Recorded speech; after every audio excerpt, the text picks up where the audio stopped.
Jumari. Tadi sempat saya tengok dikit-dikit ya.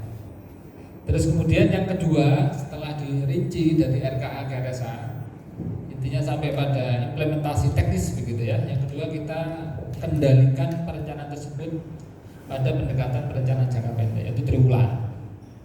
Jadi kelompok itu triwulan supaya apa? Supaya kita tidak terlalu jauh untuk merencanakan 1 tahun, gitu ya.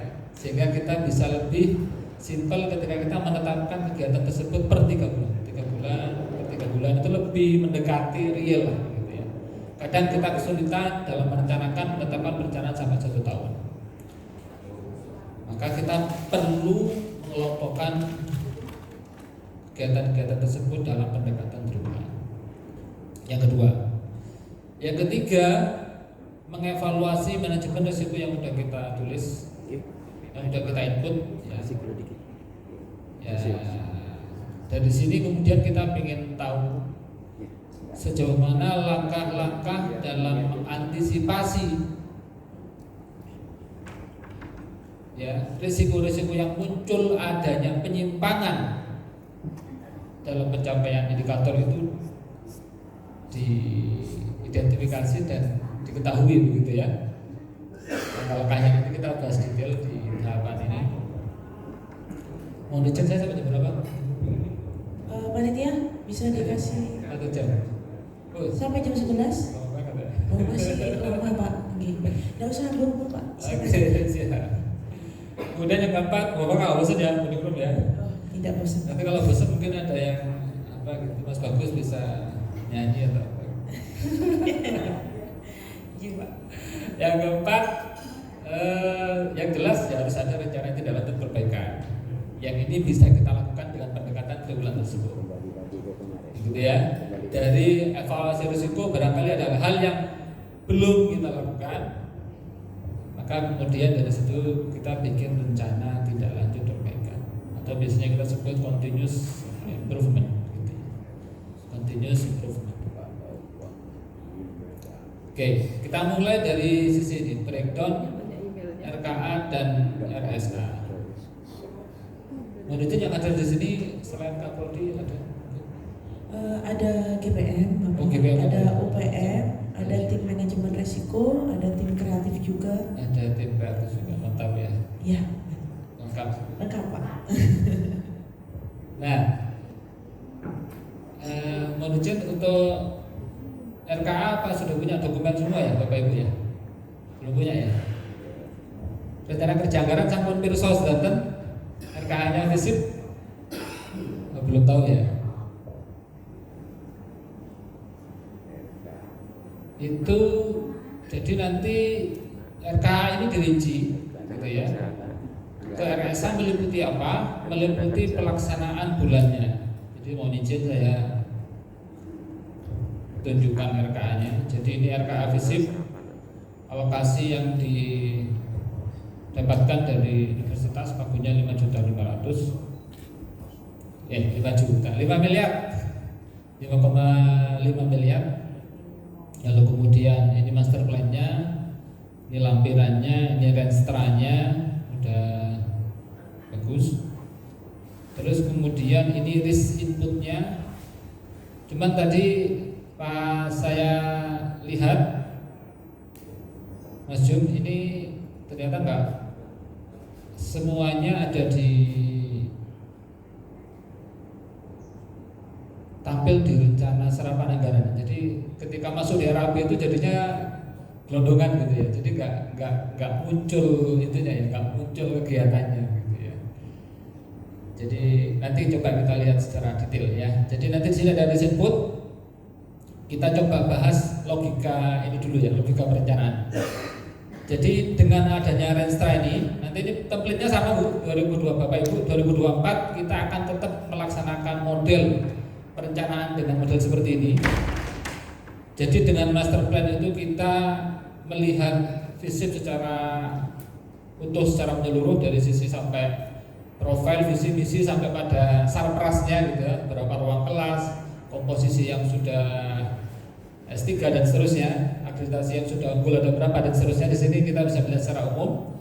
Lalu dari lampiran kita bisa melihat secara detail gitu ya, data prodi dan seterusnya. Lalu kemudian di sini ada Renstra. Renstra ini memastikan bahwa Renstranya fakultas itu merujuk pada dukungan pencapaian Renstra universitas. Makanya di sini ada Renstra yang memastikan adanya keterkaitan antara rencana Renstranya fakultas dengan rencana universitas. Lalu kemudian ada risk input. Ini mestinya nomor 4 dulu ya, mohon maaf. Habis 3 4. Ini yang nomor 4 itu ada rencana kinerja. Rencana kinerja adalah kita ingin mendapatkan gambaran apa yang mau dicapai FISIP di 2023 ini, gitu ya. Yang ini kemudian dituangkan dalam perjanjian kinerja antara dekan sama Pak Rektor. Nah, ini rencana kinerja. Terus di FISIP ada perjanjian kinerja dari dekan ke prodi. Rencananya begitu, mengikuti Pak. Siap. Nah, mestinya begitu. Sehingga kemudian dari dekan ke bawah itu ada kejelasan. Ya, prodi misalkan. Tadi belum dari D3 perpajakan. Ya, D3 perpajakan. Nah, apa mau dicapai nih? Gitu ya. Dari 2023 misalkan. Oh, IKU 1 lulusan yang mendapatkan pekerjaan misalkan sekian persen gitu. Kalau D3 perpajakan saya kira lebih ini ya, peluangnya ya lebih jelas kan gitu ya. Meskipun mungkin secara kompetisi juga agak berat. Juga ada di situ kriteria kan 1,2 kali UMR ya. Iya, Kalau di Jember kayaknya agak berat. agak berat untuk fresh graduate ya. Ya, fresh graduate. It's okay gitu ya. Yang jelas di situ mungkin targetnya justru kita rendahkan nggak masalah. Gitu. Yang penting dapat kerja dulu, gitu. Atau yang penting dapat data dulu. Jangan-jangan nggak perlu untuk mengevaluasi apakah lulusan kita udah satu kali sudah 1,2 kali UMR gitu. Ternyata datanya kita nggak punya barangkali kan gitu. Nah, itu hal-hal yang nantinya menjadi gitu ya, perhatian dari masing-masing subunit kerja, baik prodi.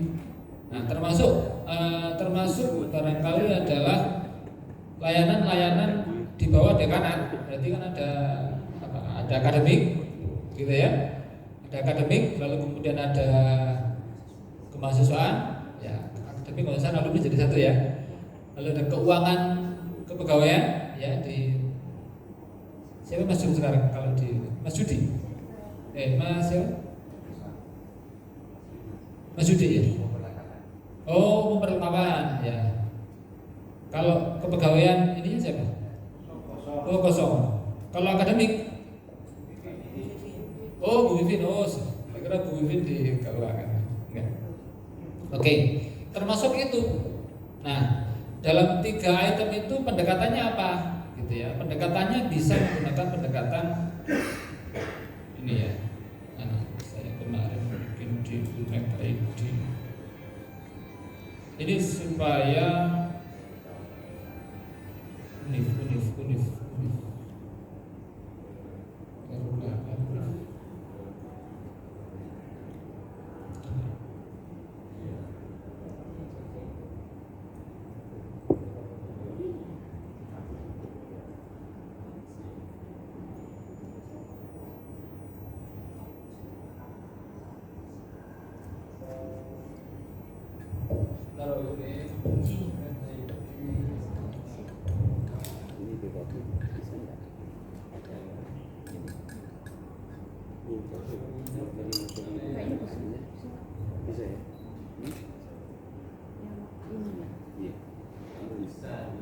Nah,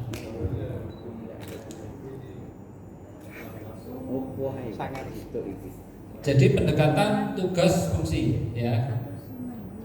Ini kan kadang kita bingung ya, posisi akademik ini di perjanjian kerja ada di mana, begitu ya. Kadang bingung. Termasuk yang di keuangan kepegawaian, termasuk yang di umum perlengkapan. Maka pendekatan yang lebih rasional dalam penyusunan indikator kinerjanya ya pendekatan tugas fungsi. Fungsi layanan keuangan, layanan kepegawaian, layanan akademik, layanan sarana dan prasarana. Yang itu semua kalau kita cek di Renstra Universitas di standar pelayanan minimum itu ada, ya di Renstra kita cek ya di Renstra. Nah kita cek standar pelayanan minimum standar.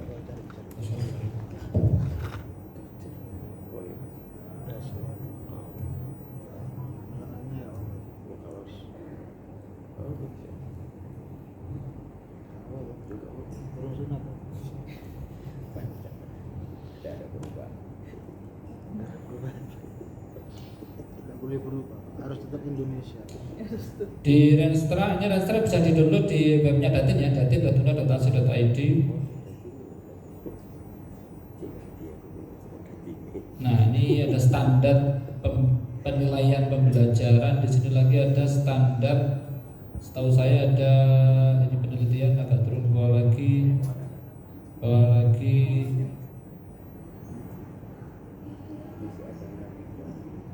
Oke, ini contoh ini standar layanan administrasi kemahasiswaan di sini. Nah, ini bisa dijadikan indikator keberhasilan, ini bisa dijadikan sebagai indikator kinerja. Nah, begitu.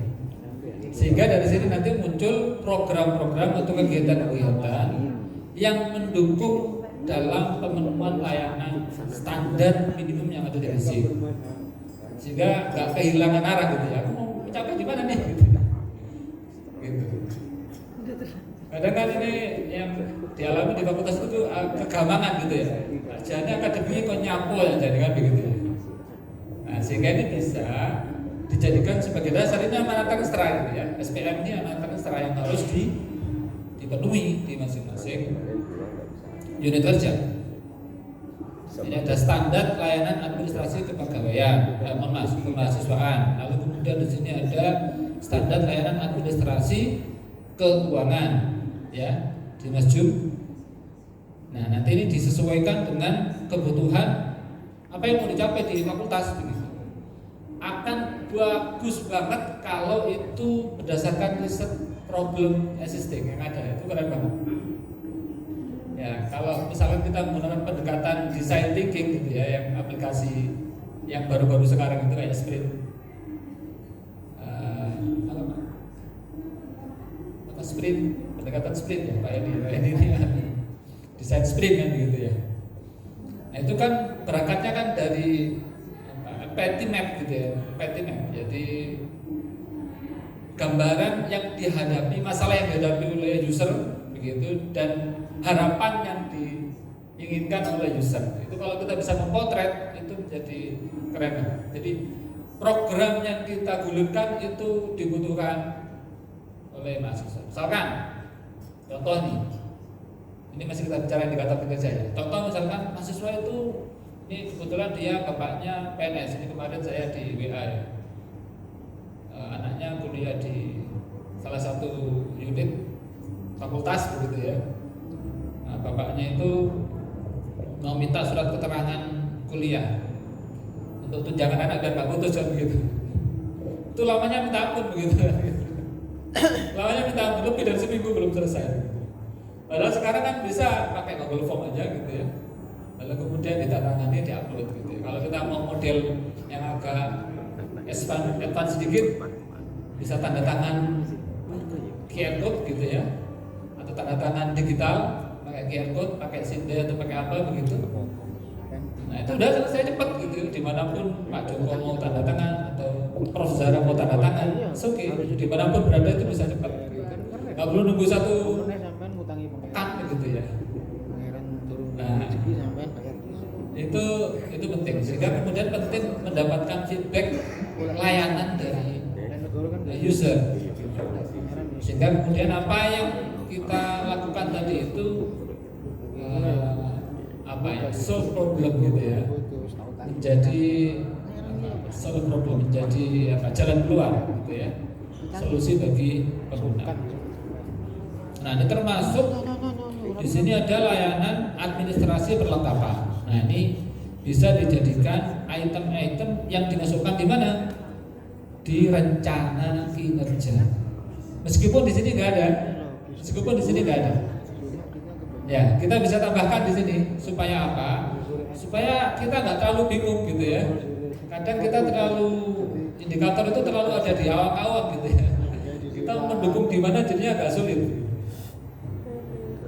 Kan begitu. Coba misalkan layanan akademik, bagaimana dia mendukung IKU 1 gitu ya. Atau keuangan gitu ya. Gimana mendukung IKU 1 gitu.